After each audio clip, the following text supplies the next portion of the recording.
Good morning, world. This is Edward Bevilacqua once again from Las Vegas, Novum-U.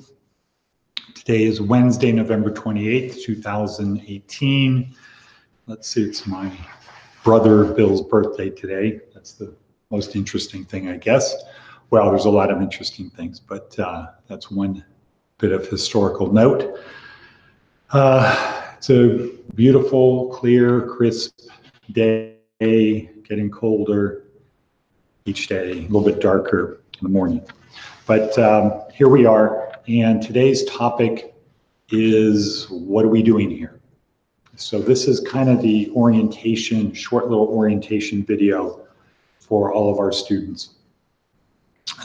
New classes start in Reno and Las Vegas on Monday, so what I want to do is kind of start building a library of the first week's orientation videos for people, shorter videos that our students can go watch from their phones, when they're on the bus, whatever, just little things to remind them what we're doing about for the purpose of Waiteba and Neil Martin, getting it down into our subconscious. So what are we doing here? What is the purpose of Novum-U?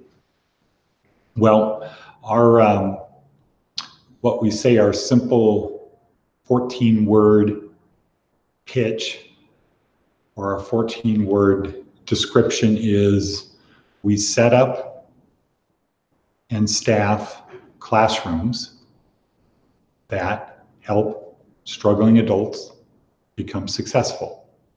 That's it. We set up classrooms and staff them, and the purpose of these classrooms is to help struggling adults become successful. So were this in law school, the way you break it down would be to underline the key words. And I think the first key word there is struggling. Struggling. So struggling adults is probably 2/3 of the population. But we aren't looking for the higher end. We're looking, so there would be a normal distribution of struggling adults. Some are barely struggling, some are completely struggling, some don't need much help or any help. They're struggling, they have a plan, they'll get there. Other people on the other end of the normal distribution, the bell curve, are struggling so badly that there's nothing you can do to help them. So then there's most of the people who are struggling. They're either unemployed, underemployed, living paycheck to paycheck. They have other problems in their life. They don't have a life that is self-actualized per Maslow's hierarchy. They're struggling. There's things that they have to do. They're behind the proverbial 8 ball. They're, there's life, before they can get to there, they have to do this, or there's this, or there's this. There's a whole bunch of things. So that's what we mean by struggling. So it's not a value judgment. It's just a thing of they're not retired, going to stations, casinos, playing slot machines all day, living off their unemployment or their pensions. These are people who are out there having to work whatever every day to get money to keep getting food, clothing, and shelter. So that's what we mean. And we are not looking for the people on the barely struggling side, or barely struggling. We're not looking for the people who can't be helped. We're not looking for the people who need a little help. Our mission is really for the people who need more help. That if they don't get help, they're on the backside of the mountain. They haven't hit the peak, and they're on the easy side down. They're still climbing to the top. Those are the people our mission is really focused on. They have a chance of getting there, and really it's going to take, just like climbing a mountain, you have to have fortitude and grit, but you can't climb a mountain with fortitude and grit alone. You need to have tools, and you need how to use those tools. So that's what we do. So we provide tools and techniques for success for struggling people. Now the question is, well, what is success? And for our purposes, success is very simple. Success is money plus meaning and purpose in your life. So we follow Viktor Frankl's definition or his teaching, his logotherapy for meaning and purpose. So if you want to know what we mean by meaning and purpose, the best starting point would be Viktor Frankl. Go to YouTube, Viktor Frankl, Viktorfrankl, Viktor Frankl. And he's particularly good for our mission because he had severe struggles being in a Nazi concentration camp for about 3 years. So meaning and purpose, we break that down here in our program. Meaning and purpose means service to others, making other people's life better. And that requires sacrifice. And the best sacrifice that any one of our people can do, any of our students can do, the best sacrifice they can do is to sacrifice their time, to spend time with someone else or other people with no expectation of return. So if you have an expectation of return, that's not sacrifice, that's called investment. So I'm going to invest my time with you or in this project because I expect something else. That's not part of service to others in our definition. In our definition, spending time with others with no expectation of return, that's a sacrifice. That's giving up something that you could be doing, giving up a lot of things to help other people. And so in our definition of success, you cannot be successful unless you do that. Now, before that, though, comes money. So, again, our definition, success equals money plus meaning and purpose. Money is, we don't put a value judgment on money. Money is just enables you to experience more. It enables people to experience more, or it's the ability to experience more. That's it. No value judgment. It's not the root of all evil. Lack of money is not the root of all evil. Money is a tool. Money is what money does. It's just like a hammer. So a hammer could be good, could make things, or it could be good, it could break things. It's just a tool. Money is the same thing, and money is the ability to experience more. So if you don't have money and you want food, you're hungry, there's a few ways you can get it. You can beg, you can steal, you can dumpster dive, you can work for food. There's a few things that you can do. If you have $1, now you have more options. You can go to the dollar store, you can go to McDonald's, there's things that you can do. You can go to the grocery store, buy some potatoes, bananas. If you have $5, you have the ability to experience more ways to get food, $10, $100. And if you think about it, money just provides the ability to experience more ways to get food, more ways to eat. So our definition of success is money plus meaning and purpose. And then we go to the next level down, which it would be answering the question, well, how do I become successful? And there's a lot of tools and techniques, but basically it breaks down to having power. And here, our definition of power is getting other people to do what you want. So when you hear the word power, you probably think of, you put a value judgment on. You might think in terms of manipulation or force. Power is, in our definition, power is just getting other people to do what you want.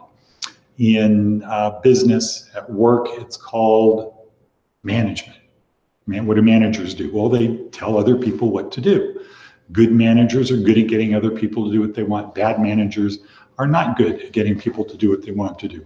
In the military, it's called leadership, getting other people to do what you want. So we just call it power. So the ability, or I should say, let's say if it was a mathematical equation, success would be a function of power, where success equals money plus meaning and purpose. The better you are at getting people to do what you want, the more successful you should be. Okay, it's that simple. It's really basic. Okay, so now we take power and we go down one more level on that. So how do we get other to do what we want? Well, there's a lot of ways to do it. There's it's kind of like the Force. There's the dark side and there's the light side, the good side of the Force. You can be a Jedi or you can be a Sith. It depends how you use power. We don't use power for the dark side, and we caution our people, that power can be used for good or bad. Don't use it for bad. The reason people don't really know this is it's probably easier to use power for bad than it is for good. But if you use it for bad, bad things are going to result. Meaning, just very basically, not karma or law of attraction or things like that. It's just very simple, basic human nature. People don't like to be around people who manipulate them or force them to do things. So if you use power for the bad, good people are going to stay away from you. So the only people are going to be left are dumb people and bad people. And then pretty soon you'll probably have to move a lot, or you'll chase off the dumb people. So now you're going to be left with bad people, and you're not really going to be effective with them because, what do they say? Something about takes a bullshit artist to know a bullshit artist, or something like that. Takes a liar to know a liar, whatever. That you're going to chase off other bad people, and then the only people left are going to be evil people, and they will destroy you. So it's better to take the route of using power for positive. And so that would be motivating people. Going up a level, that would be learning how to self-motivate people, get other people to do it because they want to, for their own reasons, not for your reasons, but for their own reasons. So power is getting other people to do what you want. We use power only for the good. And we have now going down another level of, okay, so what's our simple equation, our simple formula for getting people to do what you want? It's 3 simple steps. Bond with people, add value, and then ask them to do something. Bond, add value, and ask. And it's kind of like bonding plus adding value.